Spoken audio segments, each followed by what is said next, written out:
সমস্যাগুলো আসতেছে, কারণ তারা আমাদের কর্মীদেরকে অধিকাংশে অবরুদ্ধ করে রেখেছে এবং বিভিন্ন জায়গায় তারা এমন পরিস্থিতি তৈরি করেছে আমাদেরকে খবর দেওয়ার মতো সেই পরিস্থিতি তারা রাখে নাই।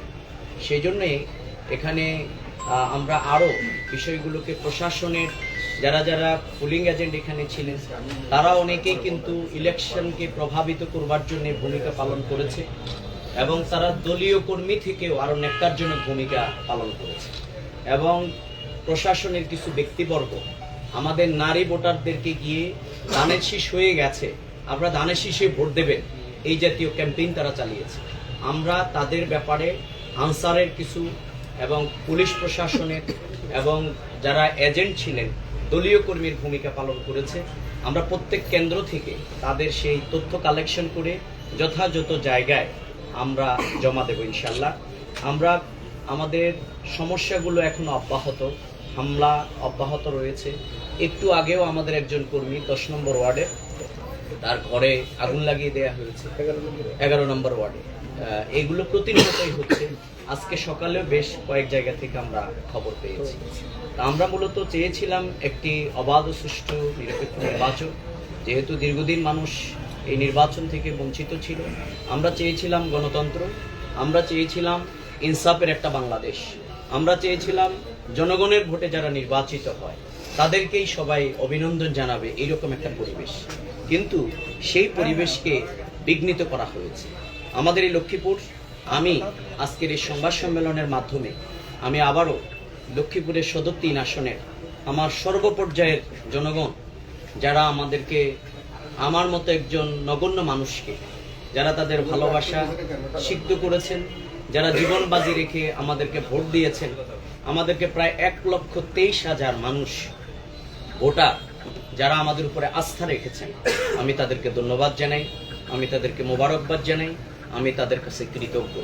এবং তাদের যে ভালোবাসা, তাদের যে জীবন বাজি রেখে ভোট কেন্দ্রে গিয়ে আমাদেরকে সিল দিয়ে তাদের সমর্থন দিয়েছেন ইনসাফের প্রতি, মাদক এবং সন্ত্রাস মুক্ত, দুর্নীতিমুক্ত বাংলাদেশ গড়বার জন্য, লক্ষ্মীপুর গড়বার জন্য তারা যে জীবন বাজি রেখেছে, ইনশাল্লাহ আমরা তাদের এই সমর্থনের আমরা সেই ভূমিকা এই লক্ষ্মীপুর গড়বার ক্ষেত্রে, মাদক সন্ত্রাস এবং দুর্নীতিমুক্ত লক্ষ্মীপুর গড়বার জন্য, বাংলাদেশ গড়বার জন্য আমরা ভূমিকা পালন করব তাদেরকে সাথে নিয়ে ইনশাআল্লাহ। আমরা প্রবাসীদের প্রতি কৃতজ্ঞতা জানাই।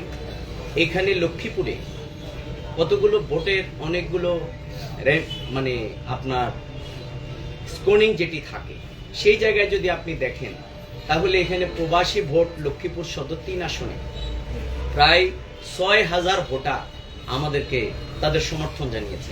অর্থাৎ যেখানে কোনো প্রভাব সৃষ্টি করা যায়নি, নির্বিঘ্নে যারা মন খুলে ভোট দিয়েছে তারা ছিল আমাদের প্রতি 6,000, আমাদের প্রতিদ্বন্দ্বী প্রার্থীকে দিয়েছে 1800।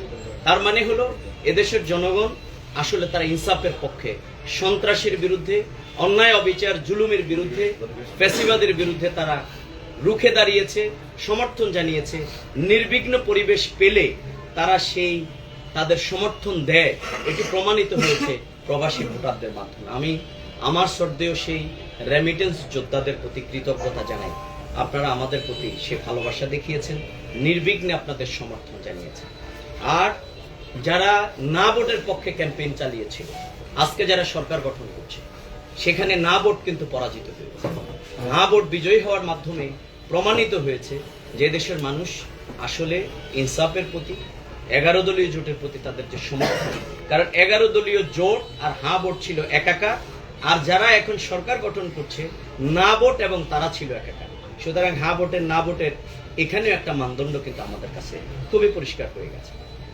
আমাদের কাছে পরিষ্কার যে বাংলাদেশের ইতিহাসে সবচেয়ে কম ব্যবধানের আজকের এই সরকার, সেখানে 43.9 যারা সরকার গঠন করছে, 46 পয়েন্ট, আর যারা আমরা বিরোধী দল 11 দলীয় জোট তারা 43 পয়েন্ট পেয়েছে।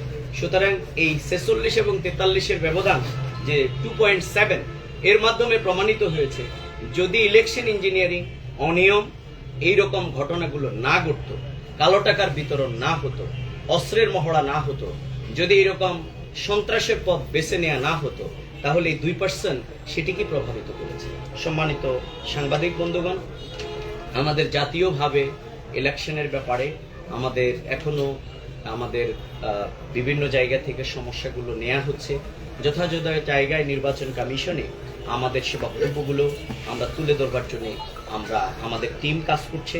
লক্ষ্মীপুরের এই জায়গায় যে কতগুলো সমস্যা এর বাহিরেও কাজ করেছে, সেটি হচ্ছে লক্ষ্মীপুরে আমাদের ভোটারের যে লাইনগুলো ছিল, অর্থাৎ এবার সবার কাছে খুব পরিষ্কার ছিল নারী ভোটার মানেই হচ্ছে দাঁড়িপাল্লা 11 দলীয় জোট।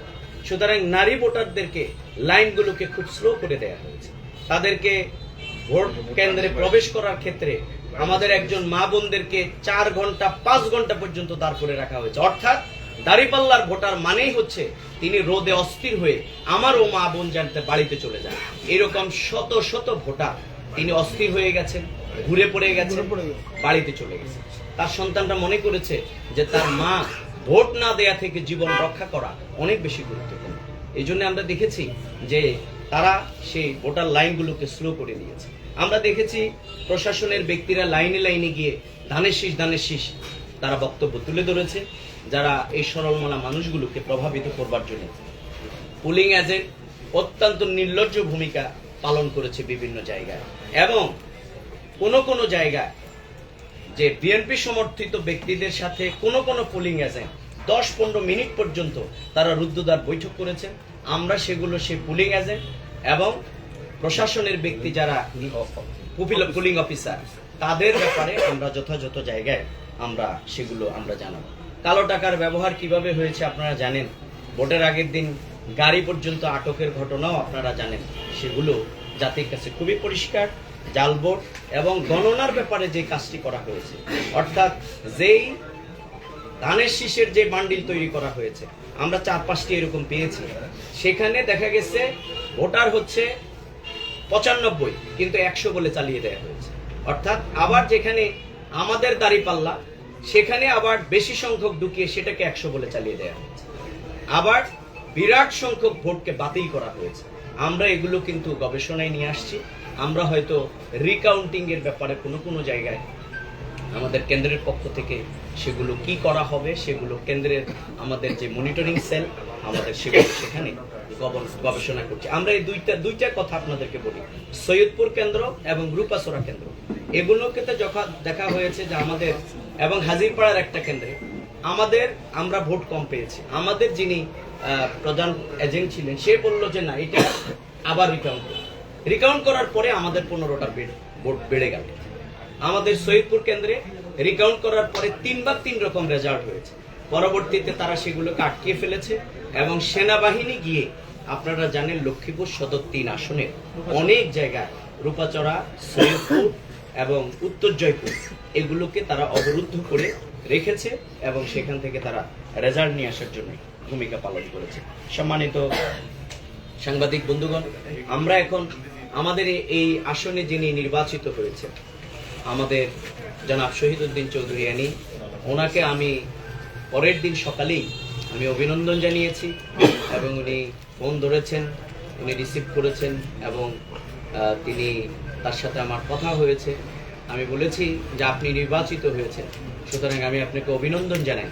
আর সাথে সাথে লক্ষ্মীপুরে যে পরিস্থিতি এখন চলমান, এই পরিস্থিতি রূপবার জন্য আপনি ভূমিকা পালন করবেন।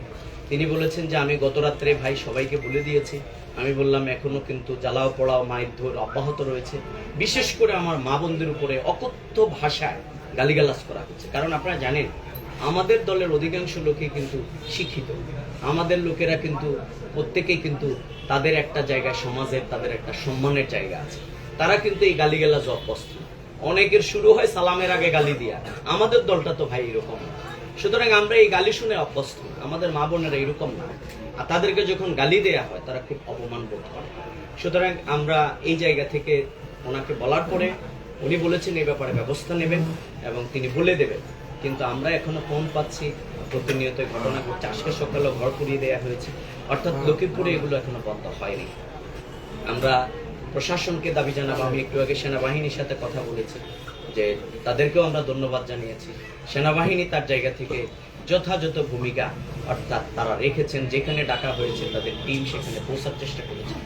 পুলিশ প্রশাসনকে আমরা বলেছি আমরা আজকে যারা নির্বাচিত হয়েছে তারা কিন্তু সরকার হয়েছেন, সরকার হয়তো গঠন করবেন, কিন্তু আমরা কিন্তু বিরোধী দল এবং বাংলাদেশের ইতিহাসে সবচেয়ে বেশি সমর্থন নিয়ে বিরোধী দল।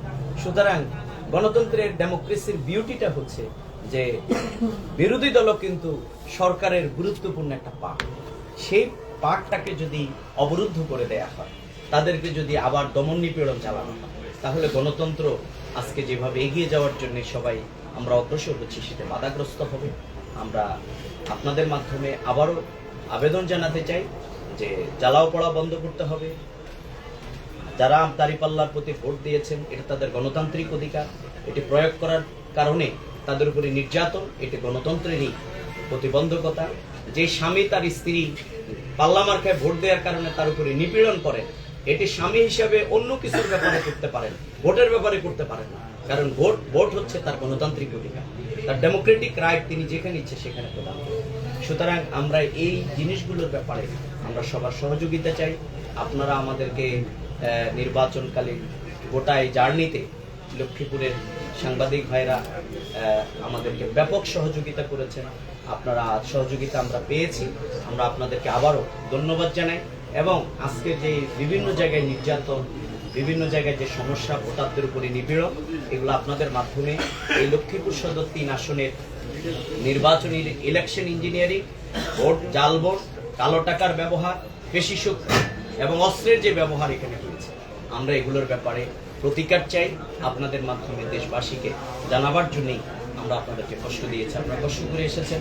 আমি আবারও আমার পক্ষ থেকে এই গোটা লম্বা নির্বাচনী জার্নিতে আপনারা আমাদেরকে সহযোগিতা করবার জন্য ধন্যবাদ জানিয়ে আমার কথা এখানে শেষ করছি। ধন্যবাদ সবাইকে।